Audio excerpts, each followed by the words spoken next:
Pero la mayoría de estos fármacos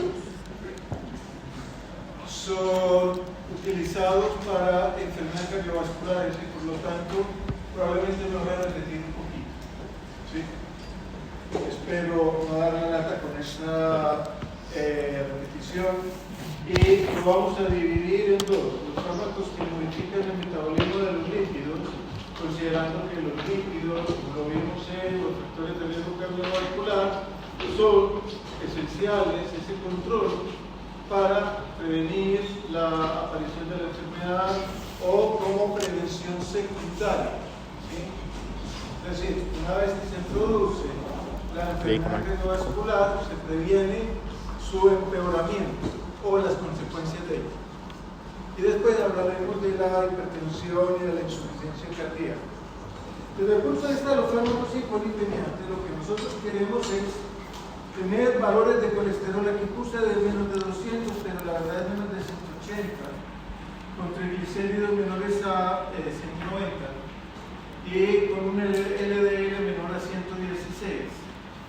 De esa manera, entonces, nosotros estamos garantizando un adecuado control lipídico. Además, también debemos buscar elevar los valores de HDL, de manera que la relación LDL-HDL sea una relación favorable y no desfavorable. Para eso nosotros contamos con el siguiente menú o elenco: las estatinas, los fosfatos, los inhibidores de la absorción de colesterol y terapias dirigidas o terapias biológicas. Dentro de los fármacos que modifican la síntesis, encontramos a las estatinas, ¿sí? Este es un ejemplo muy interesante porque lo que se hizo fue, una vez conocida la estructura de la HMG-CoA reductasa, hidroximetil-butadieno-CoA reductasa, se pudo hacer análisis in silico, es decir, análisis teórico, que dieron lugar al descubrimiento de la lovastatina como inhibidor de esta enzima. Fue una completa revolución en el enfoque de las dislipidemias, porque permitió por primera vez usar un fármaco que controlara los valores de LDL significativamente. Y después de la lovastatina se desarrollaron varias estatinas distintas. En la actualidad, la más utilizada es la atorvastatina, seguida de la rosuvastatina y de la simvastatina. Son las más empleadas en nuestro medio. ¿Cómo actúan? Las estatinas, en primer lugar, inhiben a esta enzima, la hidroximetil-butadieno-CoA reductasa, alias HMG-CoA reductasa. Es muy largo decir hidroximetil-butadieno-CoA reductasa. Entonces no dice HMG-CoA reductasa. ¿Eso qué hace? Eso inhibe la síntesis de mevalonato, que es el primer precursor en la síntesis de colesterol. ¿Y cuál es la gracia de la HMG-CoA reductasa? Que es el paso limitante, ¿sí? El paso limitante en esta ruta sintética. ¿Qué significa que es un paso limitante? Que es el punto crítico, que si no está, se inhibe completamente la ruta. En cambio, inhibir en estos puntos no es tan significativo en términos de poder inhibir la producción de colesterol. Entonces, al disminuir la producción de colesterol, inhibiendo este paso, ¿sí?, nosotros vamos a responder en el hígado de una manera tal que el hígado se vuelve ávido de colesterol. Entonces, para hacer eso, aumenta la síntesis de receptores LDL. Al aumentar la síntesis de los receptores de LDL, nosotros vamos a aumentar la captación de esta lipoproteína. Esta lipoproteína va a ser endocitada, ¿sí? Y esa lipoproteína entonces va a entregar el colesterol al hígado, ¿sí? Y como consecuencia indirecta va a aumentar la producción de lipoproteína de muy baja densidad.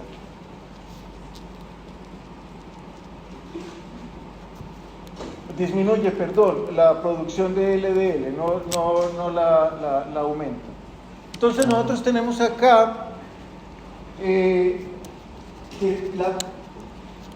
si bien el efecto directo es inhibir la síntesis hepática de colesterol, la consecuencia es un aumento de la captación del colesterol que proviene de la periferia. Entonces hay una movilización hacia el hígado de colesterol. Y eso previene el depósito, por supuesto, de colesterol en el endotelio vascular.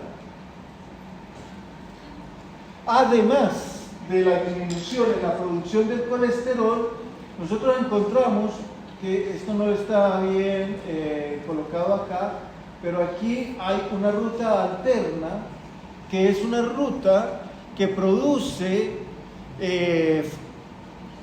unos derivados del ácido mevalónico que se denominan farnesilos. Esos farnesilos se asocian al pirofosfato. Y esa farnesil pirofosfato y geranil pirofosfato se unen a pequeñas proteínas que son GTPasas. Y esas pequeñas proteínas GTPasas tienen también funciones importantes a nivel endotelial y a nivel inflamatorio. Entonces, al disminuir la producción de farnesilo y geranilo pirofosfato, se va a explicar los efectos que se denominan pleiotrópicos, ¿sí? Estos efectos pleiotrópicos son diversos. Se explican por esta disminución en la actividad de las GTPasas y van desde disminución, desde aumento en la síntesis de óxido nítrico, con inhibición de la producción de radicales libres, y por supuesto eso disminuye la oxidación de colesterol LDL, así como también disminución en la expresión o en la secreción de moléculas de adhesión, que son las que atraen linfocitos desde la sangre hacia el endotelio. Disminuye la agregación plaquetaria, disminuye la producción, la concentración de fibrinógeno y disminuye la acumulación de colesterol en los macrófagos. Todos esos efectos pleiotrópicos tienen como consecuencia mejorar la disfunción endotelial, reducir la respuesta inflamatoria, estabilizar la placa arteriosclerótica y disminuir la respuesta trombogénica. Esos efectos pleiotrópicos, además, tienen la capacidad de presentarse rápidamente. La disminución de colesterol por efecto de las estatinas se aprecia entre 4 y 6 meses de iniciado el tratamiento. Esto es rápido. Y eso explica por qué cuando un paciente tiene un infarto, rápidamente se le da una dosis elevada de estatina para producir estos efectos de manera tal que cortamos rápidamente el ciclo trombogénico. Además, se ha visto que las estatinas son capaces de mejorar la mortalidad por enfermedad general y por enfermedad cardiovascular. Por lo tanto, el beneficio terapéutico de las estatinas es absolutamente claro, y eso explica por qué cualquier persona que tiene una dislipidemia, que sea moderada, recibe una estatina. La rosuvastatina se dice que es superior a la atorvastatina, pero es porque además se ha demostrado que tiene un efecto significativo en la producción de lipoproteína de muy baja densidad, en LDL, y además tiene la capacidad de generar metabolito activo que prolonga la inhibición del HMG-CoA reductasa. Eso permite el uso de los inmunores respecto de la atorvastatina. ¿Okay? Se dice que es superior precisamente por su mecanismo de acción. ¿Puede producir disminución de los triglicéridos? Sí, todas lo hacen, pero lo hacen de manera marginal, aun cuando esa manera marginal puede tener cierto beneficio cardiovascular. Son fármacos que no son inocuos, sin embargo, son muy bien tolerados por la población general. Y la principal reacción adversa que presentan son la miopatía, los dolores musculares, sobre todo los dolores musculares, que se pueden disminuir o se pueden evitar disminuyendo la dosis. Es un efecto dependiente de la dosis. Pero claro, todos estos efectos adversos que están aquí se han reportado de una u otra manera. La miopatía, las mialgias llega a ser hasta 30% en estudios observacionales y 1 al 2% en estudios clínicos controlados. ¿Qué significa eso? Que hay más tasa de reporte en estos estudios que no están tan controlados como en los estudios clínicos donde sí estamos supervisando, verificando, preguntando y todo. Esto es, por ejemplo, con encuestas. Si uno le pregunta al paciente, ¿ha tenido dolores musculares? Probablemente le va a decir que sí, pero no necesariamente tiene que ser relacionado con el uso de la estamina, ¿se comprende?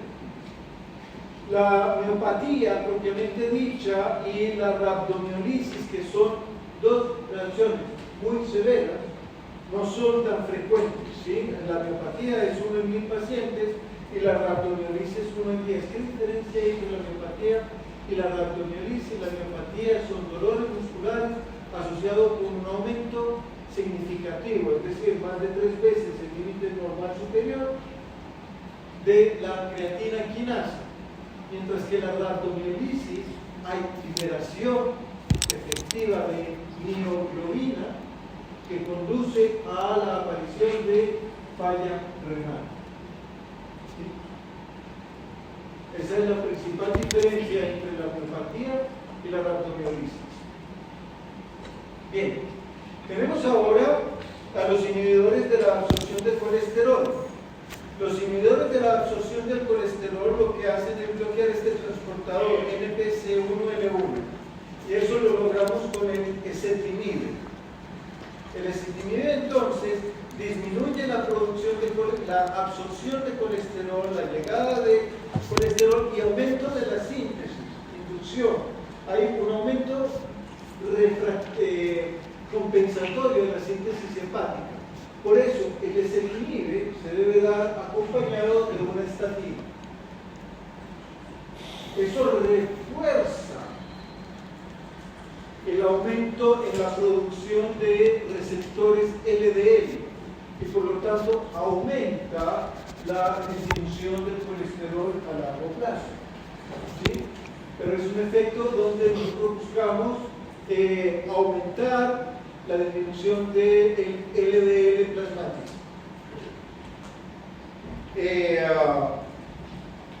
Generalmente es bien tolerado, pero puede producir algunos trastornos gastrointestinales menores. Finalmente están los fibratos. Los fibratos lo que hacen es actuar sobre este factor proteico citoplasmático llamado PPAR-alfa. Es un factor activador de peroxisomas. Nada que ver, es una molécula que una vez que se une el fibrato, en este caso el fenofibrato, al PPAR-alfa, migra al núcleo y actúa como un factor de transcripción para aumentar distintos genes relacionados con el metabolismo lipídico, produciendo aumento de la actividad de la lipoproteína, ¿sí? Eso aumenta la eliminación de triglicéridos plasmáticos y generalmente es ahí donde tiene mayor efecto. Estos fibratos tienen poco efecto sobre el metabolismo de colesterol, ¿sí? Por lo tanto, se usan solamente cuando hay valores de triglicéridos muy elevados, generalmente mayores a 500 miligramos por decilitro. Cuando en algunos casos, sobre todo en los más antiguos,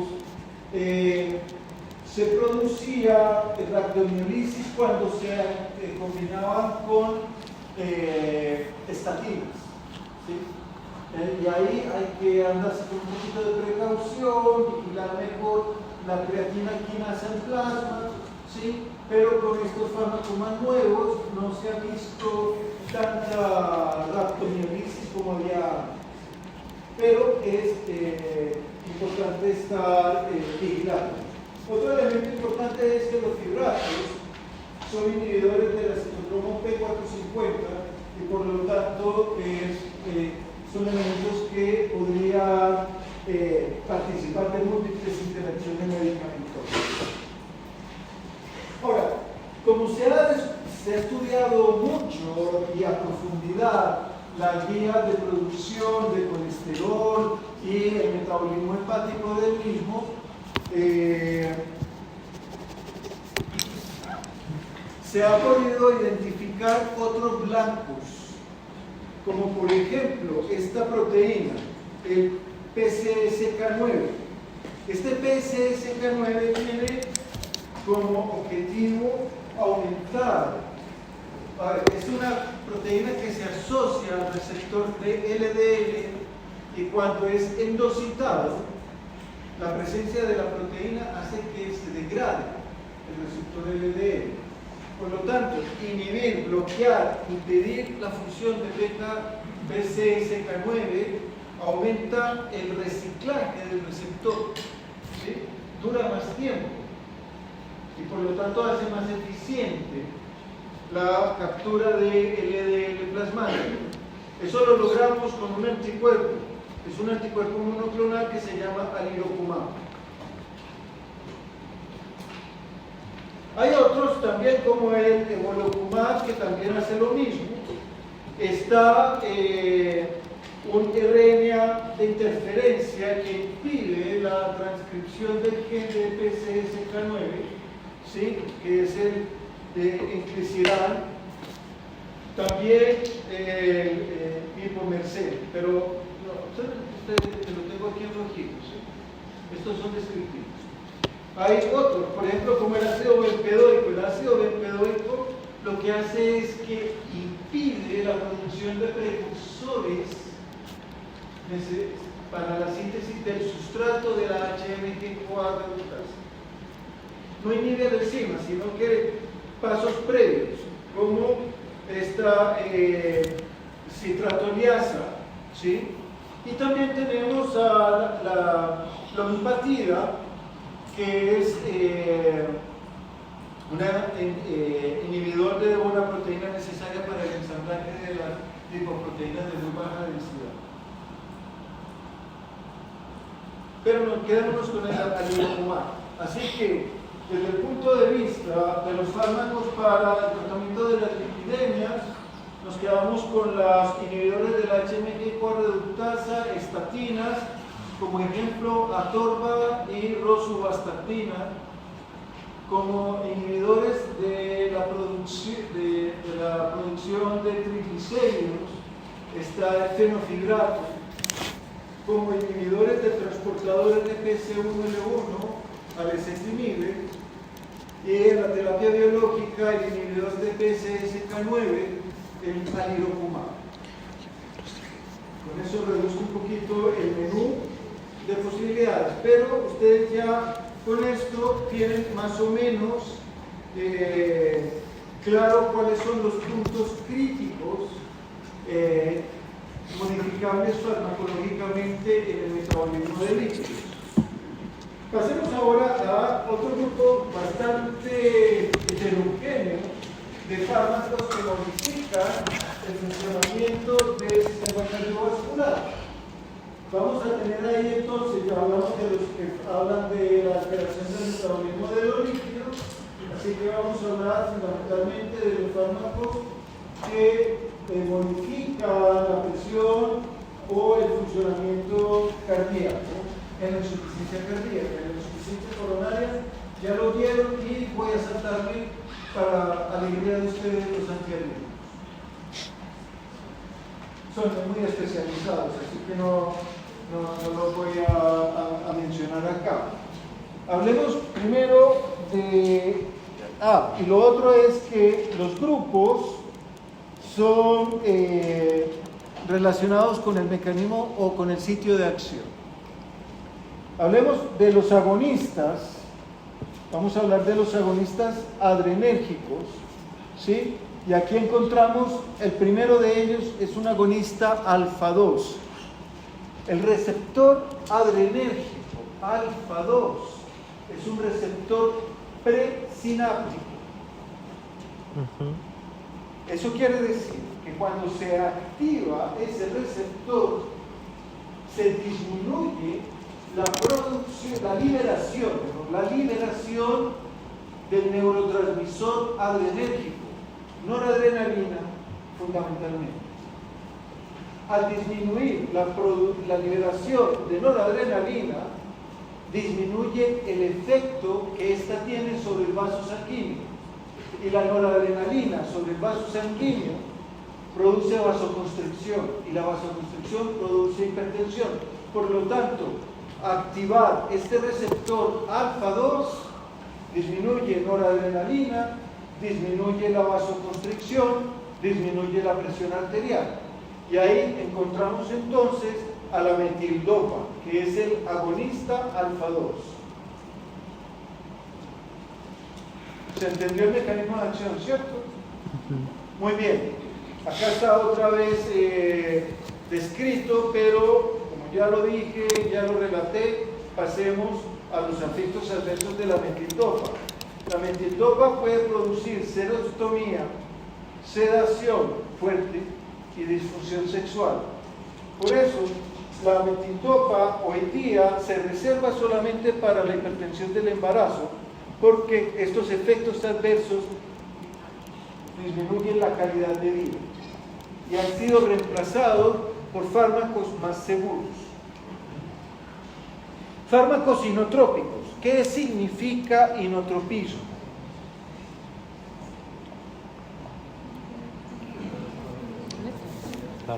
Muy bien, aquí despacito y al oído me dijeron que es el inotropismo se refiere a la capacidad contráctil del corazón. ¿Sí? Cuando yo hablo de fármacos inotrópicos, quiero hablar de fármacos que aumentan la capacidad contráctil del corazón, no que la disminuyen, por supuesto, ¿cierto? Y dentro de los fármacos inotrópicos encontramos a estos grupos, las catecolaminas, fundamentalmente, actuando a través del receptor adrenérgico beta, receptor adrenérgico beta 1, específicamente, beta 1. Encontramos a los inhibidores de la fosfodiesterasa. Estos inhibidores de la fosfodiesterasa lo que hacen es aumentar la concentración intracelular de AMP cíclico, que a la larga es el mismo efecto de las catecolaminas, porque las catecolaminas, al activar el receptor adrenérgico beta 1, aumenta la producción de AMP cíclico. ¿Y por qué es importante en la fibra muscular lisa el aumento del AMP cíclico? Porque esto tiende a aumentar la liberación de calcio desde el retículo para mejorar la contractilidad. Entonces, ¿se entiende, cierto? Ustedes lo tienen más claro que yo inclusive. Están los glucósidos cardíacos. Los glucósidos cardíacos inhiben a la bomba de sodio y potasio. Esto hace que se disminuya el funcionamiento de la bomba de sodio y disminuyan los gradientes de sodio en el músculo cardíaco, y eso hace que disminuya el intercambiador de sodio-calcio, aumentando la concentración intracelular de calcio, ergo aumenta la contractilidad. Y están los sensibilizadores de calcio, que son los que aumentan la unión de calcio a la troponina C y por lo tanto mejora la contractilidad. Entonces, son 4 los grupos inhibidores. ¿Cuál es el problema de usar fármacos inmunotrópicos positivos que aumentan el consumo de energía? Porque este ciclo de unión de calcio al aparato contráctil y aumentar la contractilidad aumenta el gasto de ATP. Por lo tanto, vamos a requerir más ATP. Y para hacer más ATP necesito que la mitocondria consuma más oxígeno. Y si yo consumo más oxígeno, eso puede ser dañino para un corazón dañado. ¿Se entiende? Entonces, esto hace que el riesgo de muerte de los cardiomiocitos aumenten, porque esa sobreexigencia mitocondrial hace que se desencadenen vías apoptóticas y muere el cardiomiocito. ¿Sí? Y eso se puede traducir en isquemia, en hipotensión, en taquicardia y en muerte. Entonces, los inotrópicos positivos, si tienen un uso prolongado en el tiempo, podrían aumentar la mortalidad, sobre todo los inhibidores de la fosfodiesterasa y los sensibilizadores de calcio. En cualquier caso, las catecolaminas también. Acuérdense ustedes que las catecolaminas, el aumento en la concentración de catecolaminas es un factor deleterio para el corazón y explica la fisiopatología de la insuficiencia cardíaca. ¿Se acuerdan? Si no, pues yo se los acabo de decir. Los glucósidos cardíacos son los que menos impacto tienen sobre la mortalidad, pero por esta causa. El problema es que al alterar el equilibrio del potencial de la membrana, inducen arritmias. Entonces la mortalidad puede ir por ahí. No por aumento de gasto energético, sino por la generación de arritmias. Y eso hace que los inotrópicos hoy día no sean muy utilizados, y solamente catecolaminas, inhibidores de fosfodiesterasa, se utilizan para la insuficiencia cardíaca aguda. Y los digitálicos, es decir, los glucósidos cardíacos, para la insuficiencia cardíaca con fibrilación auricular. La única indicación. Dentro de los inotrópicos encontramos a la dobutamina, que es una catecolamina específica por el receptor beta-1, dobutamina. La adrenalina y la dopamina también actúan sobre el receptor beta-1, pero son más inespecíficas y depende de la dosis, de más difícil manejo. En cambio, la dobutamina sí tiene exclusivamente el efecto inotrópico positivo, ¿sí? Además de mejorar la contractilidad, aumenta la conducción auriculoventricular. Por lo tanto, mejora la transmisión de los impulsos eléctricos en el corazón. El problema de la dobutamina es que si se utilizan por mucho tiempo, y cuando hablo de mucho tiempo es una infusión intravenosa de más de 24 horas, se produce tolerancia. Y por lo tanto, después de ese tiempo ya deja de ser eficaz y entonces se utiliza para el shock cardioquémico mientras yo instalo medidas más permanentes del tratamiento. ¿Sí? Esto es como para provocar una estabilización hemodinámica mientras hago otras intervenciones, incluyendo la cirugía. La mielurinona es el prototipo de los inhibidores de la fosfodiesterasa.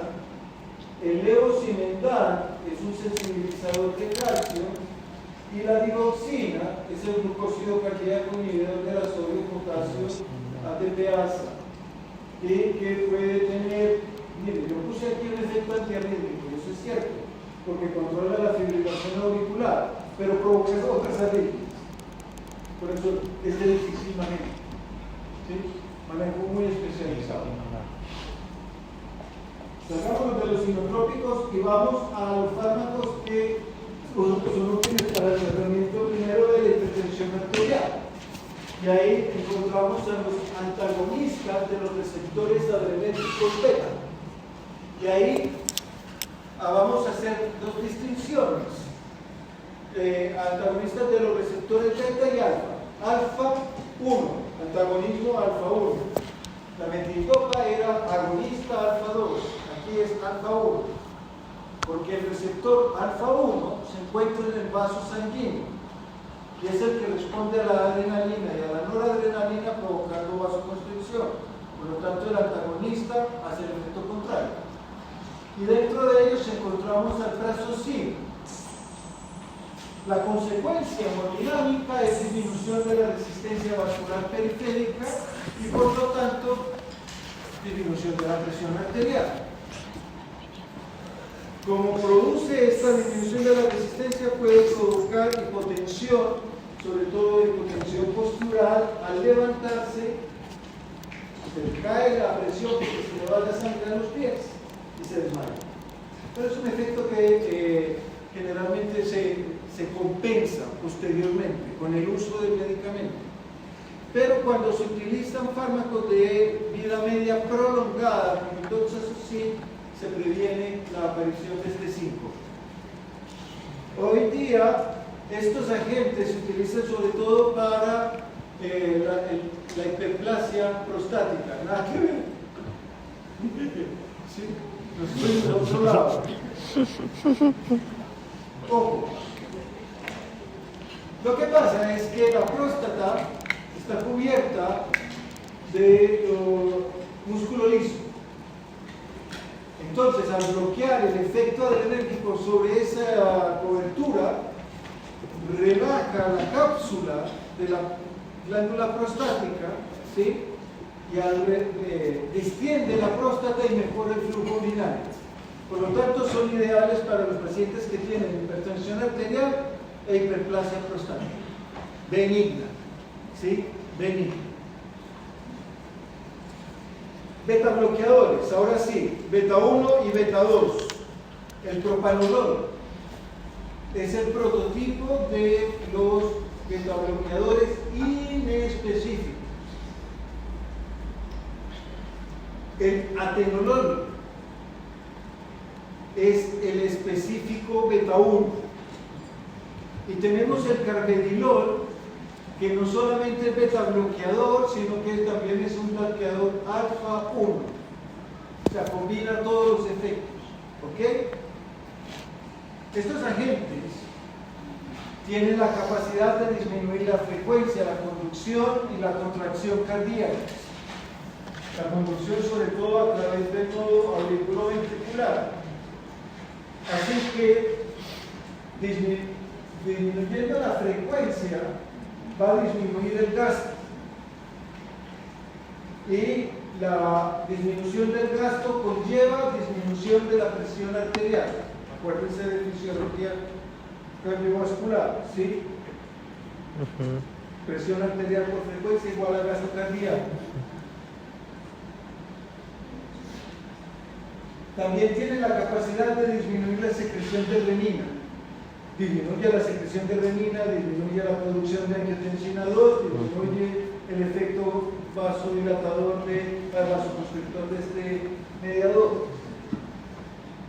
La disminución de la frecuencia y la disminución de la contracción hace que los requerimientos de oxígeno por el miocardio disminuyan. ¿No? Y la disminución de la conducción auriculoventricular le da un efecto antiarrítmico.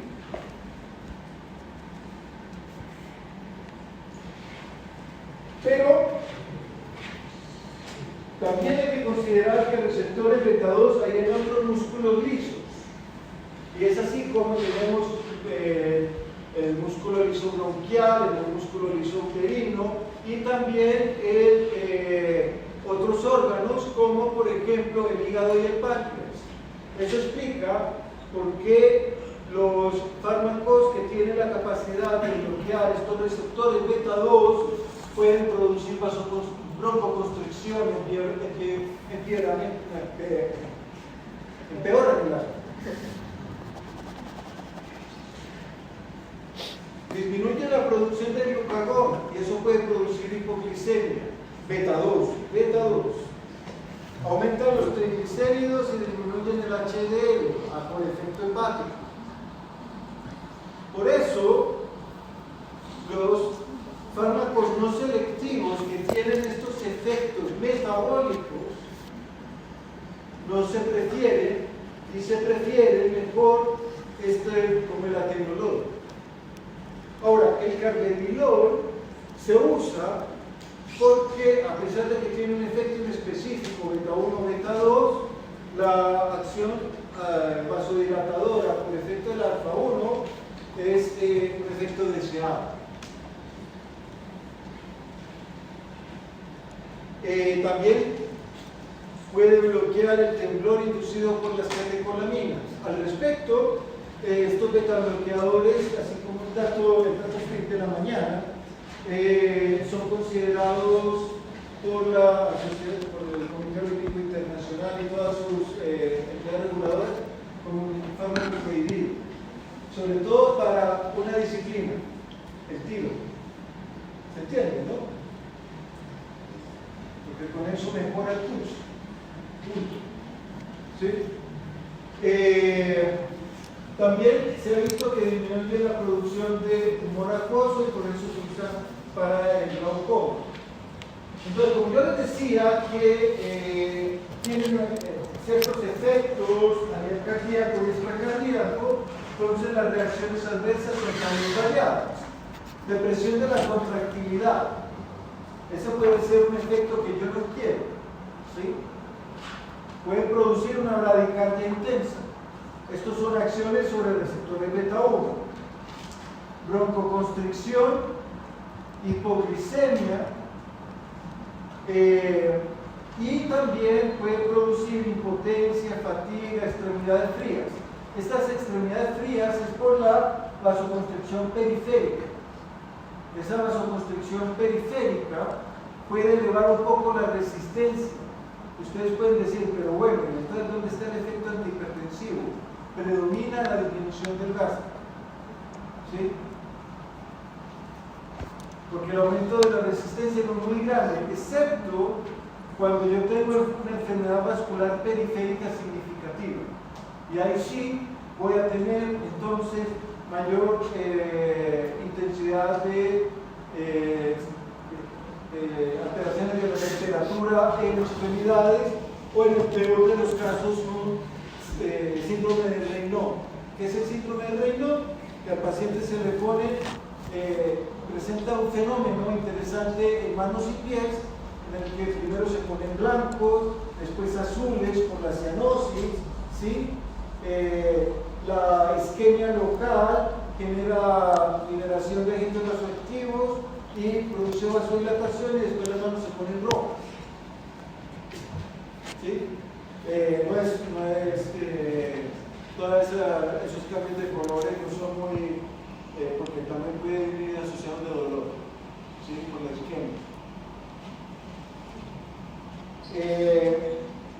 También puede, sobre todo los que penetran al sistema nervioso central, como el propanolol y el carvedilol, pueden producir alucinaciones, depresión, pesadilla.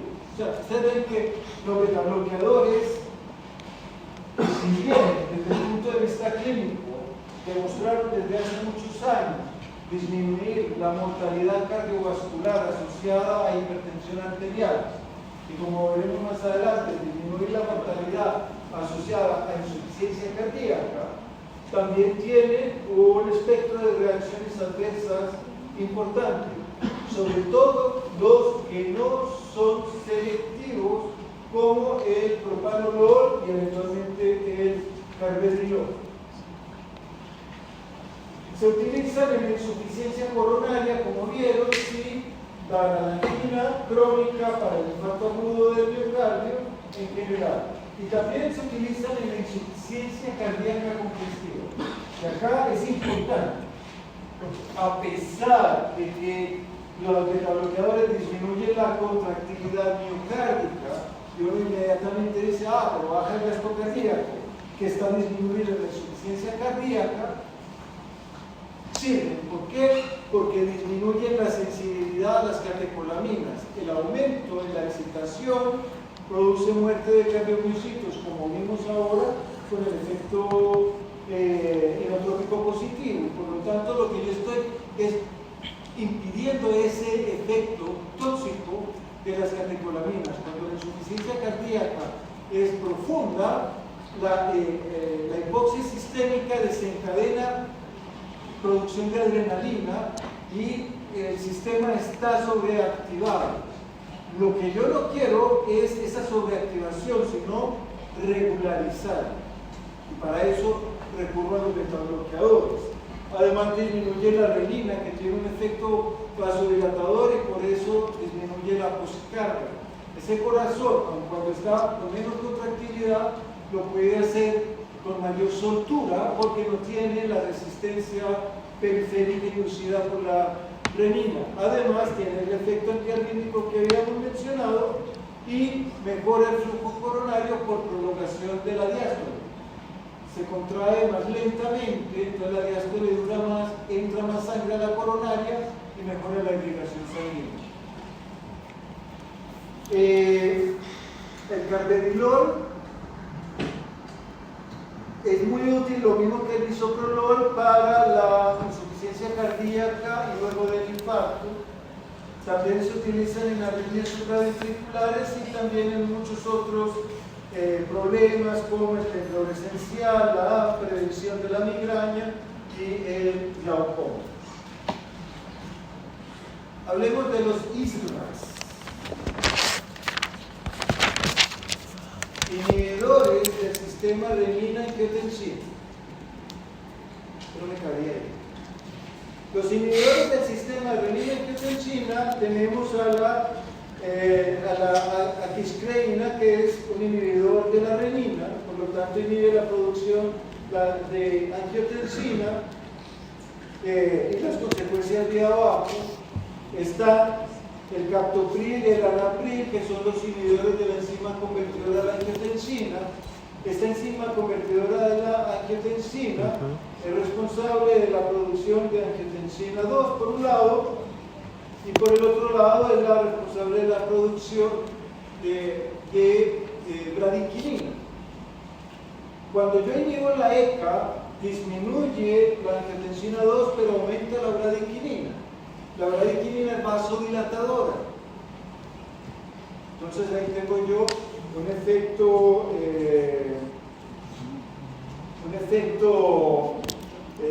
doble. Disminuyo la producción de un vasoconstrictor y aumento la producción de un vasodilatador.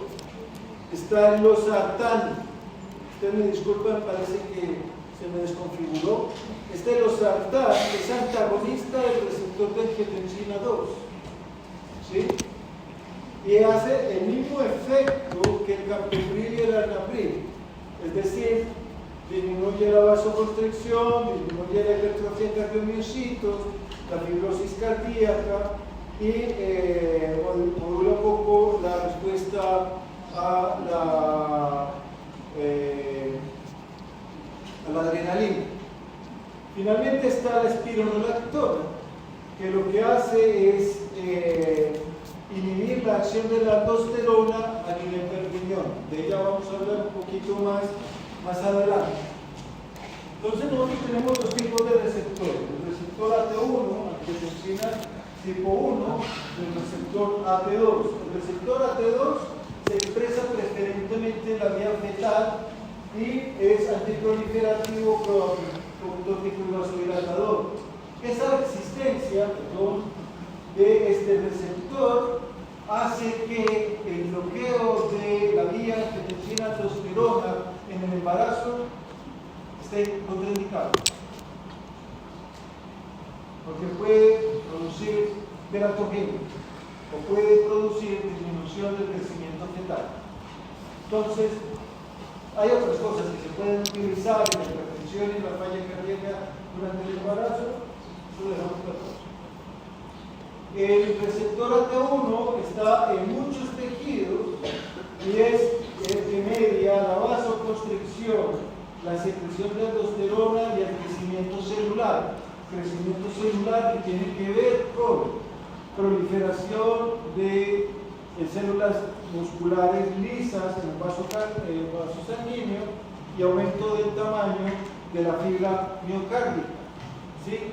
Que da lugar a la hipertrofia. ¿De acuerdo? Los inhibidores de la ECA. Los inhibidores de la ECA, como aumenta la producción de radiquinina, que es un vasodilatador, puede producir edema angioneurótico, como el que se expresa en esta paciente, es la misma paciente, ¿sí? Pero el edema angioneurótico es un edema de tejido blando, ¿sí? Labios, lengua, faringe, que puede llegar a ser tan suficientemente severo que obstruya la respiración. También en 30% de los casos hay tos seca persistente, que puede llegar a ser muy molesta para el paciente y su entorno. También puede producir hipotensión e hipercalemia. La hipercalemia es por disminución de la producción de aldosterona, ¿ya? Toda la retención de potasio. Los antagonistas del receptor AT1, los sartanes, ¿sí? Es la alternativa a la intolerancia a los IECA. El paciente que tiene edema, el paciente que tiene tos, lo cambiamos a un sartán y se le quita eso. ¿Por qué? Porque no estamos inhibiendo la vía de la renina, sino que estamos actuando sobre el receptor final. Pero los sartanes no son superiores a los IECAs en el efecto antihipertensivo, y por lo tanto puede ser utilizado uno u otro dependiendo de la respuesta, sin problema. Sirven entonces para el tratamiento de la hipertensión arterial, para el tratamiento de la falla cardíaca, el infarto agudo del miocardio y en la nefropatía diabética. En la hipertensión disminuye la resistencia, disminuye la hipertrofia ventricular, mejora la función endotelial. En la falla cardíaca se suma todo esto a disminuir la carga cardíaca y disminuir la hipertrofia. Y en el infarto se ha visto que disminuye el remodelamiento y por lo tanto previene que se aumente el tamaño de la cicatriz, que es la que finalmente lleva a la insuficiencia cardíaca. Dentro de este sistema nosotros encontramos a la neprilicina. La neprilicina es una enzima que degrada a la bradykinin y a derivados de angiotensina con actividad vasodilatadora.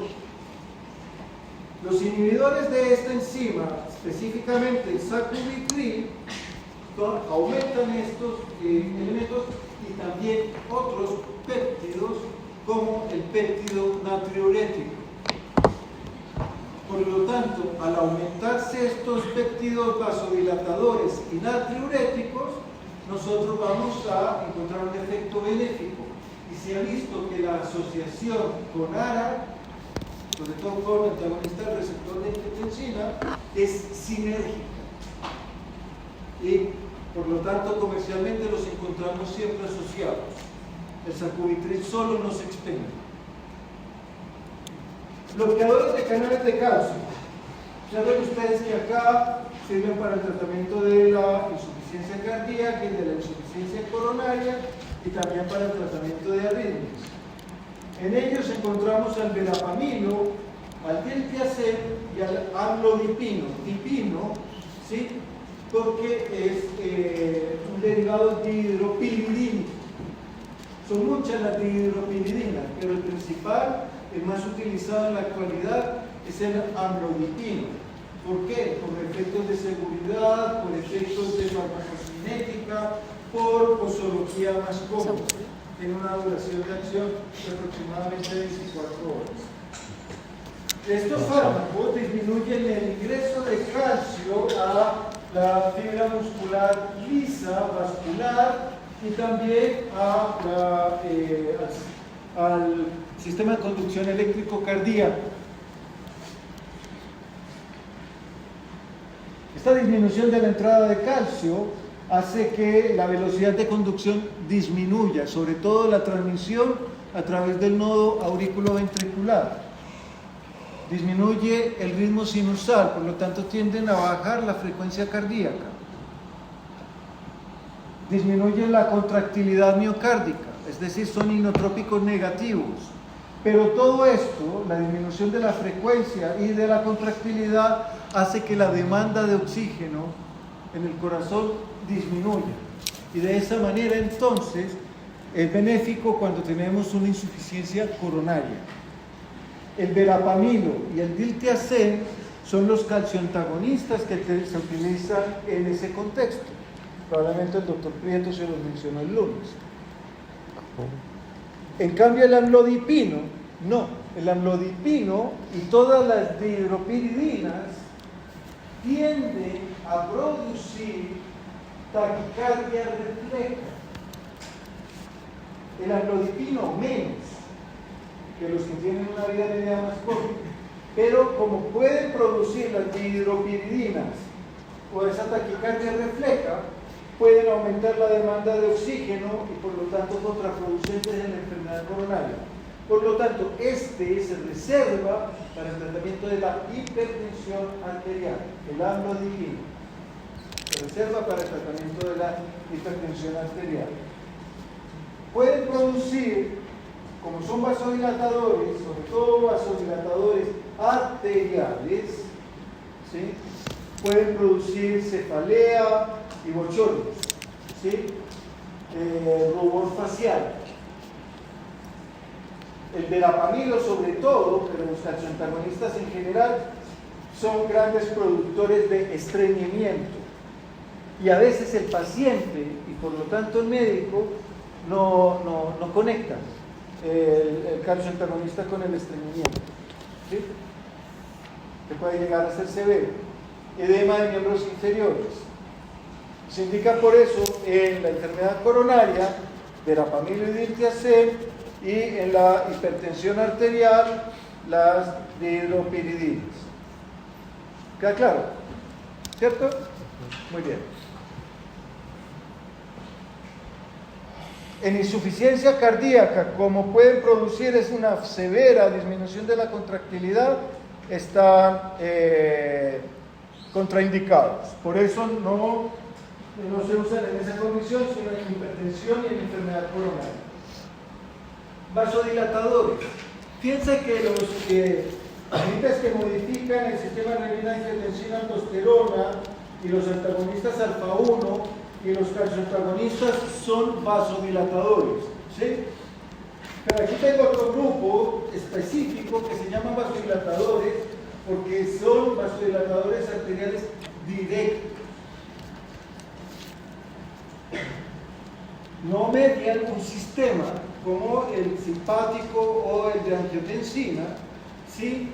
Y actúan en un sitio distinto al canal de calcio, que a veces ni se sabe, pero casi todos pasan de alguna manera por los canales de potasio. De ellos, el principal exponente es la hidralacina. Al ser un vasodilatador arterial, disminuye la resistencia, pero desencadena fenómenos simpáticos, porque al disminuir la resistencia, los vasoreceptores se activa el simpático y al final volvemos a foja cero, volvemos a lo mismo. En ese caso, generalmente lo que se hace es asociar la hidralacina con un diurético, de manera que eso previene la activación del simpático simpático de alguna manera.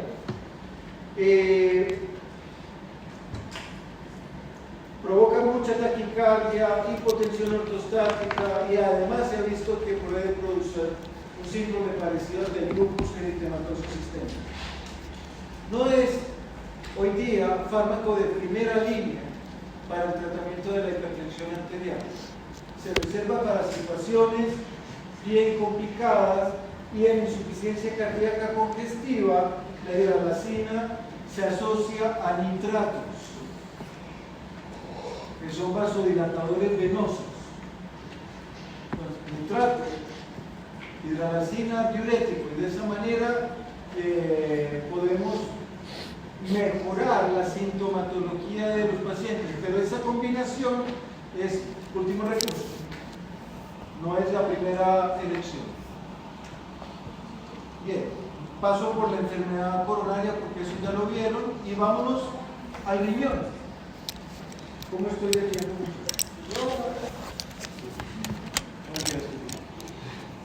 No quiero que me pase lo de la otra vez. Porque estamos hasta las 11:45 y de ahí a las 12 comienza eso.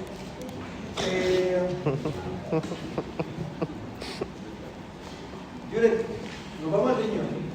Ustedes saben que el control del volumen también es importante para la fisiopatología de la hipertensión arterial y de la insuficiencia cardíaca congestiva. ¿Estamos de acuerdo en eso, cierto?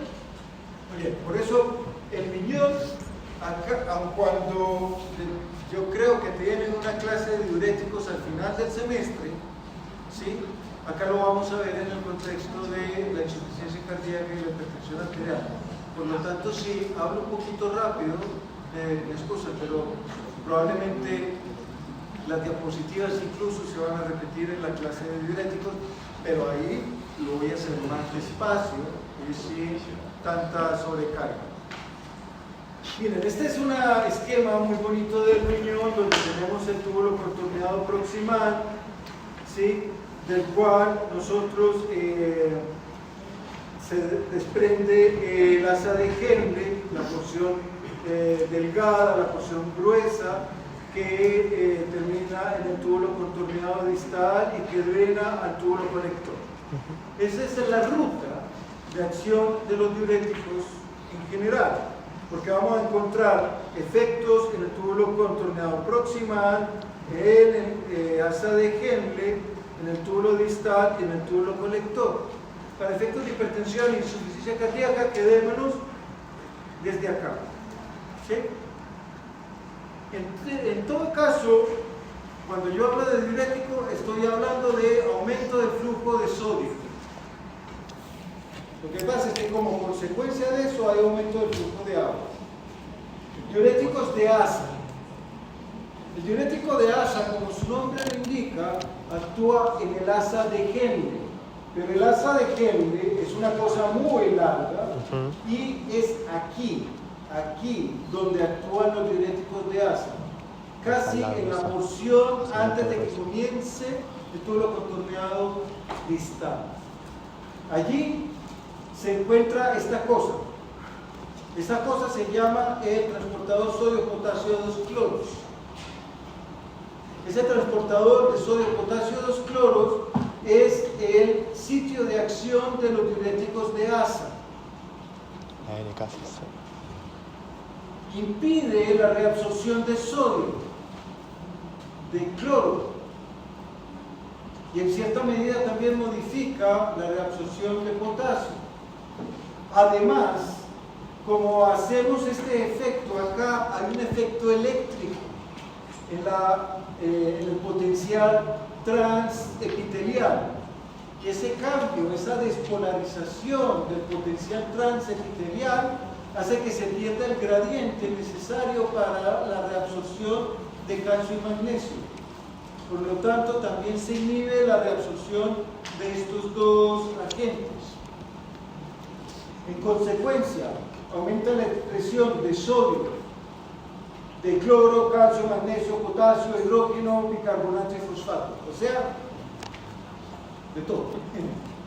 ¿Sí? Puede ser muy significativo el efecto diurético, en tanto que puede llevar a deshidratación. ¿Sí? También puede llevar a hiponatremia, hipopotasemia, hipomagnesemia, hipocalcemia, hiperuricemia. Hiperuricemia. Entonces, la hiperuricemia es porque compite con el transportador de ácidos orgánicos en el túbulo contorneado proximal y gana la furosemina, que es el ejemplo de diurético de asa, y no se elimina el ácido úrico y por eso produce hiperuricemia. El otro es las tiacidas. Las tiacidas actúan en el túbulo contorneado distal, inhibiendo el transportador de sodio y cloro. Aquí ya se ha reabsorbido casi todo el sodio. Queda un poquito nomás en el filtrado urinario. 5% se absorbe acá gracias a este transportador de sodio y cloro. ¿Sí? Pero es un efecto significativo. Tanto es así que las tiacidas son muy buenos para el tratamiento de la hipertensión arterial y de la insuficiencia cardíaca. Y las tiacidas son considerados fármacos de primera línea para el tratamiento de la hipertensión arterial. Y son diuréticos también muy recurridos para el tratamiento de la insuficiencia cardíaca congestiva. ¿Sí? ¿Eso no afecta la reabsorción de calcio o por algo superior así? Claro, no afecta la reabsorción de calcio porque eso ocurrió en la asa de Henle. Acá lo que hacen es, en términos generales, aumentar la reabsorción. ¿Sí? Reabsorción que ocurre en el túbulo contorneado distal y un poquitito en el colector. ¿Ok? Previenen además la eliminación de calcio y por eso, pero ojo, no es el tratamiento de la osteoporosis. Ayuda nomás. Bien. Finalmente, llegamos al túbulo colector y en el túbulo colector encontramos a los canales de sodio, donde ahí se va a reabsorber el 2% de sodio que va a quedar. ¿Ok? La actividad de estos canales de sodio ocurre en colaboración con canales de potasio, por lo tanto, si se reabsorbe sodio, se elimina potasio para mantener la neutralidad transepitelial. Yo puedo bloquear directamente el canal de sodio con los bloqueadores de ese canal, ¿sí? O bien puedo inhibir su síntesis. Y la síntesis se hace con los antagonistas del receptor de aldosterona. ¿Por qué? Porque la aldosterona se une a su receptor, va al núcleo y activa la transcripción de canales de sodio. Por lo tanto, si yo bloqueo ese receptor, bloqueo la síntesis de canales de sodio. ¿Qué va a pasar? Que no solamente se elimina sodio, sino que no se va a perder potasio. Por eso, los diuréticos que actúan a este nivel se llaman diuréticos ahorradores de potasio. Antagonista del receptor de la aldosterona, espironolactona. La espironolactona es el principal, el prototipo de este tipo de diuréticos, ¿sí? La espironolactona.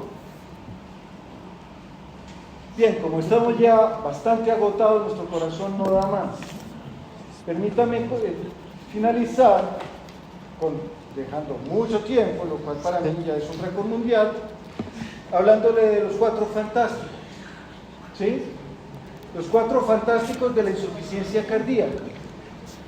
En ellos encontramos a estos fármacos que han logrado no solamente disminuir la mortalidad por insuficiencia cardíaca, sino también mejorar la calidad de vida disminuir la tasa de hospitalizaciones, ¿sí? Y en términos generales, la calidad de vida de los pacientes. Encontramos ahí, en el tope de la lista, a los antagonistas de la angiotensina 2 y neprilicina, ¿sí? El valsartán sacubitril. Esta es la combinación que en los estudios clínicos ha demostrado un impacto significativo. Tan bueno el impacto de estos cuatro fantásticos que una insuficiencia cardíaca grado 3 o 4 puede retroceder a una insuficiencia grado 2, grado 1. Es decir, mejora la fracción de eyección. Ojo, a ustedes les mencionaron seguramente en fisiopatología que hay falla cardíaca con fracción de eyección disminuida y con fracción de eyección conservada, ¿cierto? Todos estos son para la falla cardíaca con fracción de eyección disminuida. Al momento, este y este son prometedores en la falla cardíaca con fracción de eyección preservada, pero todavía no hay nada claro al respecto. No hay tratamiento. Quédense con eso para la casa. Los antagonistas, entonces, los ARNI, los betabloqueadores, ¿sí?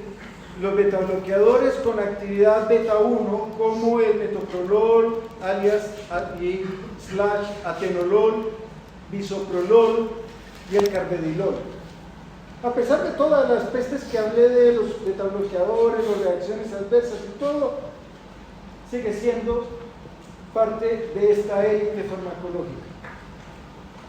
Los antagonistas del receptor de mineralocorticoide, la espironolactona, porque no solamente tiene que ver con ahorrar potasio y un efecto diurético leve, sino que además se ha visto que la aldosterona tiene efectos tróficos sobre el músculo cardíaco, y esos efectos tróficos sobre el músculo cardíaco son dañinos.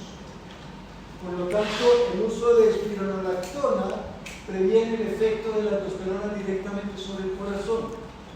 Y por último, los inhibidores del transportador SGLT2. Este transportador SGLT2 se encuentra en el túbulo contorneado proximal y es el responsable del intercambio de glucosa por sodio.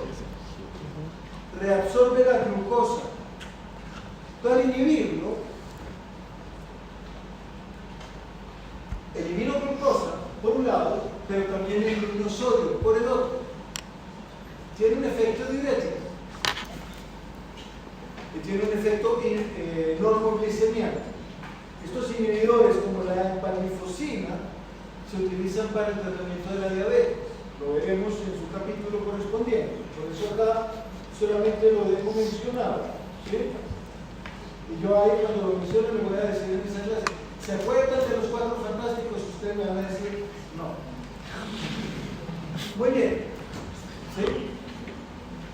Profe, los inhibidores de la SGLT2, no existe alguno, porque no sé si me equivoco, pero tenía entendido que también había una SGLT1.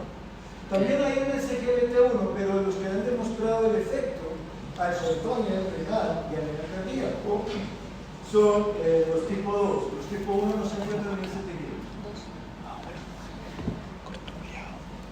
Bien, entonces,